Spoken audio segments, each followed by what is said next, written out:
Welcome to another Hot Topic. Today I'm joined by Simon Bryson, lecturer in tourism at the Grimsby Institute of Further and Higher Education. Actor, athlete, all-round Renaissance man. Simon, welcome. Good to see you here. And you as well, Hugh. I don't know about actor. Before... and I know athlete is not one of my fortes. I was going to start off with that, Ron. We can talk about business and tourism, specifically in business in general in this region, but we'll start off with your athletic activities that did you some harm some time ago, and you are now raising money for the Lincolnshire Air Ambulance. For the Lincs and Notts Air Ambulance, raised just shy of £5,000. We had a lovely charity meal last night at the Gallery Restaurant at Grimsby College with the Institute, and we raised £500 or thereabouts from that. And then there's a whole host of other money that I've raised. So I think the marathon is April 22nd, and I want to have £5,500 to £6,000 raised. And if I've done that, the London Marathon, yes.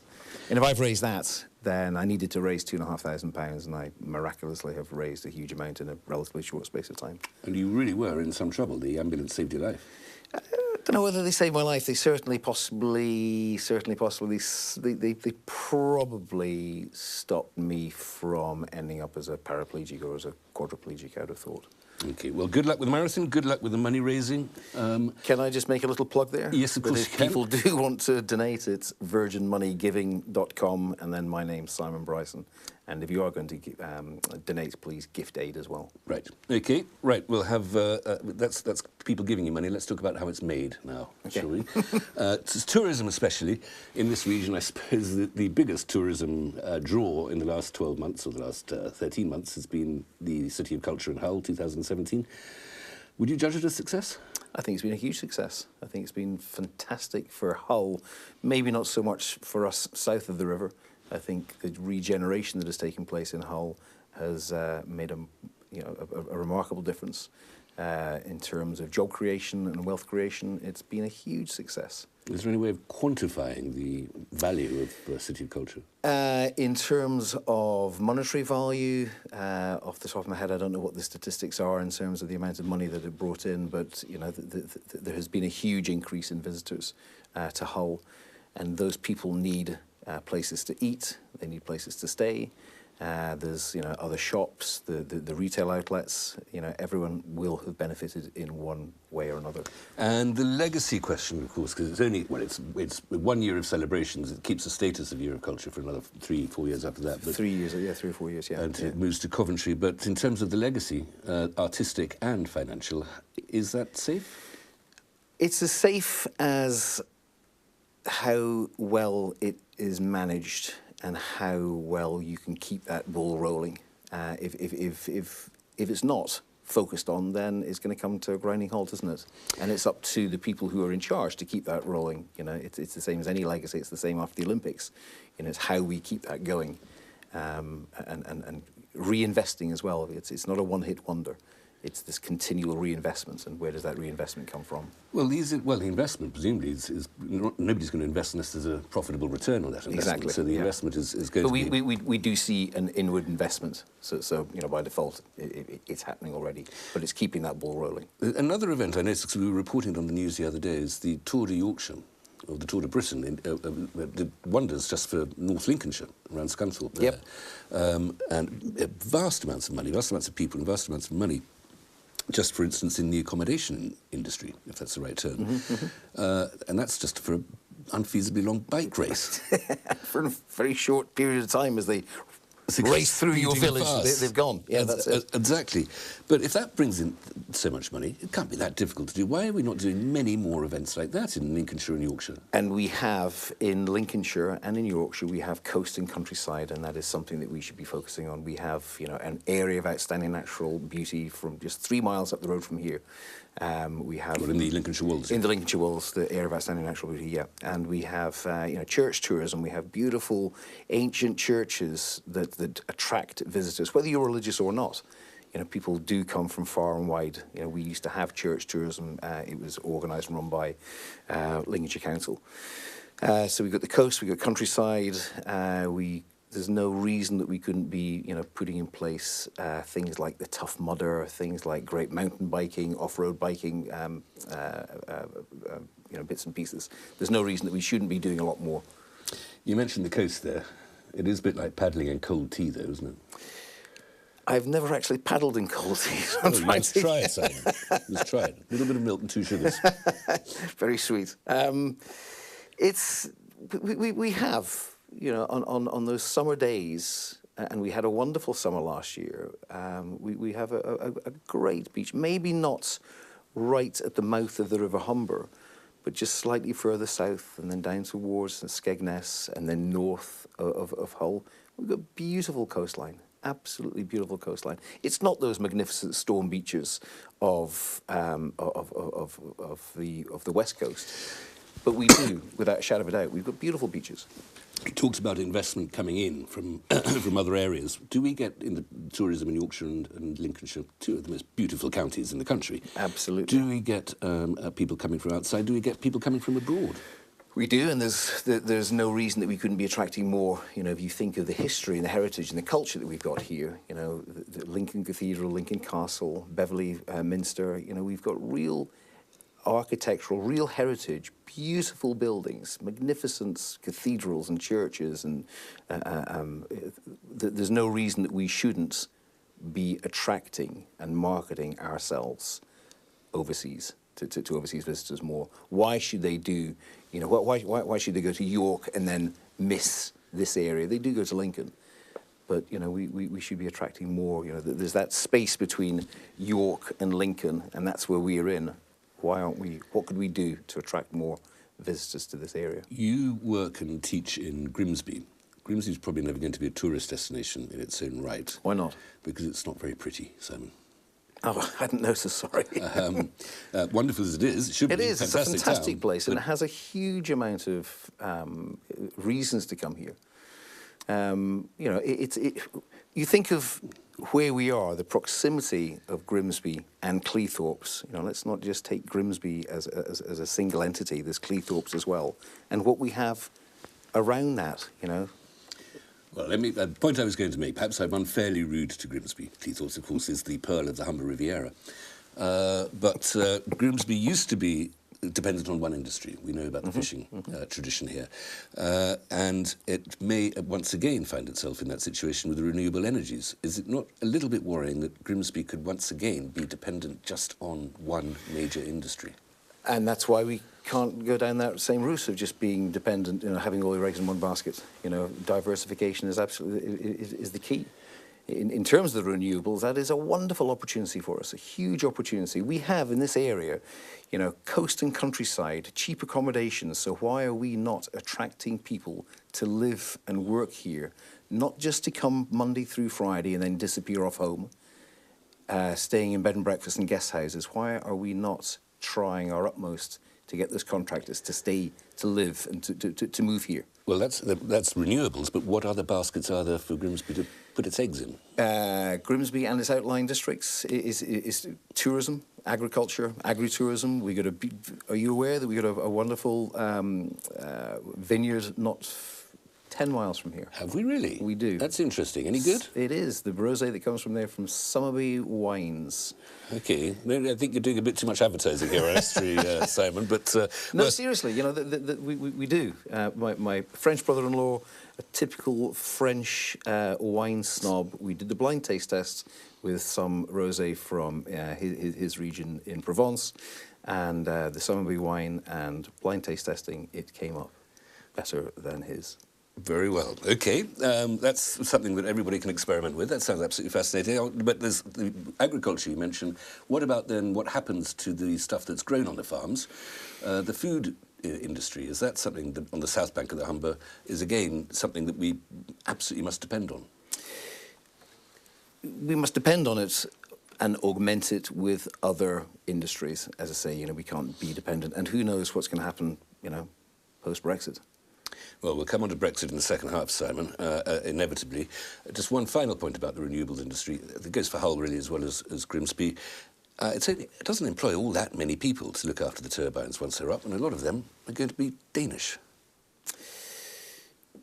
But there's continual repairs, and how many more wind farms are planned for this area?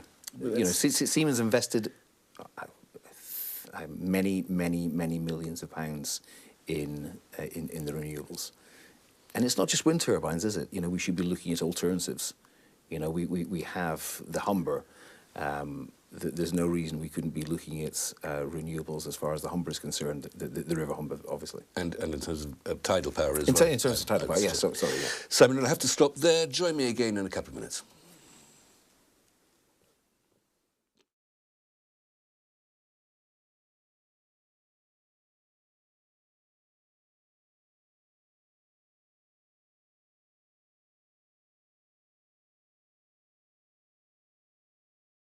Welcome back. I'm still with Simon Bryson, tourism lecturer at Grimsby Institute of Further and Higher Education. Simon, just to finish, we were talking about Grimsby fairly specifically there.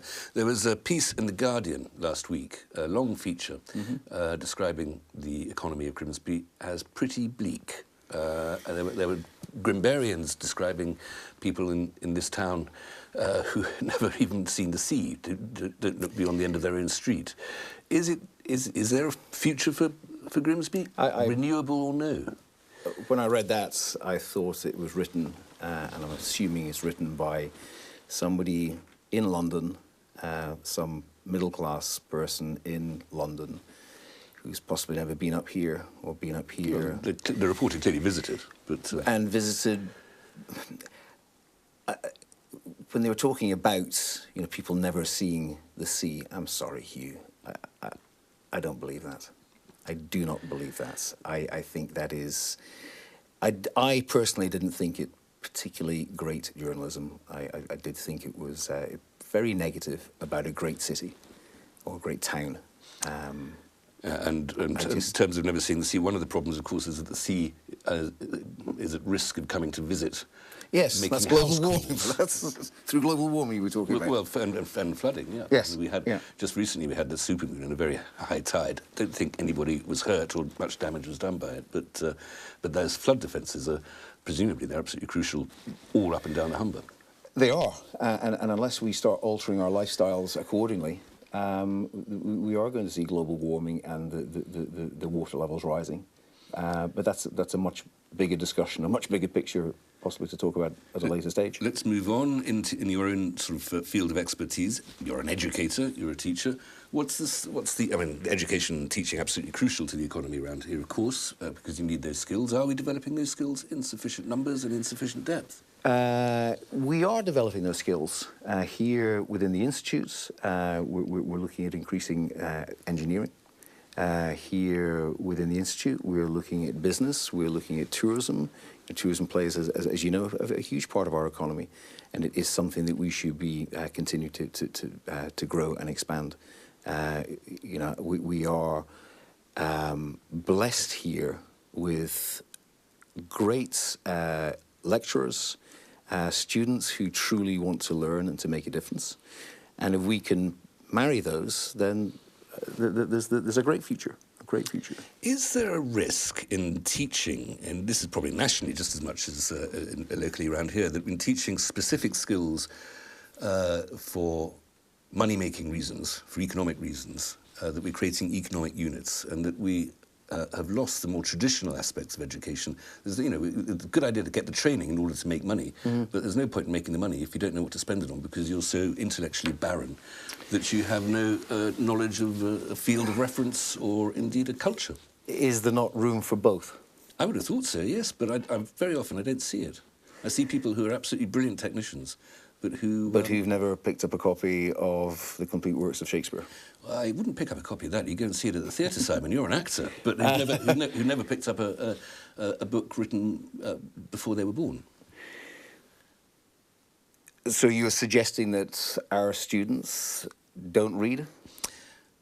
Or don't read out of the particular subject area that they're studying? I don't know if they do or not, but I know that very often they're not taught to do so. That's not part of the formal curriculum. And, to read for pleasure. So where does that fault lie? That fault lies with whoever designs the curriculum. Okay. So maybe Minister of Education. Who's conducting this interview, Simon? Suddenly. Are we turning it? You did. That was very skillful of you. Maybe your minister from the Department of Education should be your next guest, because I think you're right. I think you're right. Opinion, Simon. I do think you're right. I think we have lost that ability. We are focusing too much on things that are important. But actually, what is really important as well is to get that broad education, that they do understand, they do know how to read, and they are equipped with an ability to discuss, contemporary prose or, historical. Absolutely, yeah. I agree with you. You're a Scotsman. I remember when I lived in Scotland, you could go into any pub, and you'd have, as I think I probably checked out at least half of them, and you'd find it would be like stepping into a Socratic symposium half the time, and you'd have people who'd just come in off the building site correcting each other's Latin grammar. Those days are long gone. Well, I don't know. Well, the Scottish education system has always been very different from the English, and maybe that tradition thrives there, and maybe that's something that we could study. And I would have agreed with you. I know you were educated in Scotland as well, at St Andrews. I was. And I think Scottish education has always been far ahead. And I'm not just saying that with my tam o' shanter on. No. I do firmly believe Scottish education was far better. I think recently it has taken a bit of it's put the brakes on. It's nowhere near as good as it once was. Well, this is a result of getting far away from our own region, but the SNP government of Holyrood has deliberately decided to change. And what a shame, because we are now following the route where we are in England, which possibly you're saying isn't... I'm not saying anything, I'm just asking a question. I thought you were inferring something, sorry. I'm suggesting a proposition, that's all. Let's move on to something else which is much less controversial. Of course, Brexit. Now, the impact of Brexit on this part of the world, agricultural part of the world, growing a lot of people dependent or at least benefiting massively from subsidies from the European Union, and a big trading area, the biggest ports by dry tonnage in this maritime trading nation. Now, and Humber is an extension of the Rhine. What's Brexit going to do, first of all, specifically to tourism? I don't see having that much of an issue or a problem for tourism per se, unless we're seeing, the French, the Germans needing a visa to come into this country, and God forbid if that does happen. I don't see it making that much of a difference. I do see it making a huge difference to farmers and farming. I do see a lot of those subsidies disappearing. So, if farmers, 400 acres, that's a relatively small farm. If they're losing their subsidies, they're going to be consumed by the big agri-farmers, and that is not good for the environments at all. Those agri-farmers have scant, maybe a sweeping generalisation, tend to have a scant disregard for the environment in a bigger picture. The ripping up of hedgerows, absolutely essential for the countryside. I see those small farms disappearing, the larger farms overtaking. Isn't that justice in a way? The small farms taking the subsidies. If you own 400 acres, you own a lot more than I ever will. Those people, they're the guardians of the countryside. Let me just finish the point. That's a massive asset. You're a rich person if you own 400 acres, and then everybody else is giving you even more money. If a big agribusiness can make that land pay, doesn't have to be subsidised, has the economies of scale or the efficiencies or whatever it is that means that can be a profit-making enterprise that the taxpayer doesn't then have to subsidise. Profit-making... Stick in some environmental rules, no doubt, you're right. Isn't that preferable there? I think those environmental rules will disappear. I think... I'm not sure whether Michael Gove really has the finger on the pulse as far as the environment is concerned. I certainly don't think he had the finger on the pulse as far as education was concerned. And I absolutely think that speaking to farmers that I know, those smaller farmers are fearful for the environment, fearful for the work that has gone on in this country for the last 20 or 30 years as far as restoring a lot of our ability to look after. When you talk about the environment, of course, crucial to the health of the human race, but also an aesthetic there that attracts, absolutely. tourists. Yeah. But most people who pay the taxes that subsidise the farmers maybe have a few hours in the weekends when they're driving through the countryside. This is an urban population. Why is it that, So we have- could we not just pay them as park keepers We have rather than these massive subsidies? We have 22 million people on a typical Sunday in August heading out into the countryside. Not necessarily just here in the Lincolnshire Wolds, but throughout the countryside. That number goes down to 13 million during the winter months. It is an integral part. People go to the countryside because of its aesthetics. But can that aesthetics not be more efficiently maintained by paying people as park keepers, essentially, rather than giving them vast amounts of money to keep an unviable business going? So you're suggesting we convert our farmers If that's into park keepers? if they can't make money as farms, then and they're only there to look pretty, then yes. And in 30 seconds, I think that might be. That's a bit of a controversial area to consider. They have, in general, farmers and the farming community have been very strict and good guardians of the countryside. I am terrified, very frightened of the future if we lose these. Well, on that note, I'm afraid that tour de force, I'm afraid we're going to have to finish. Thank you very much. Join me again next week for another hot topic.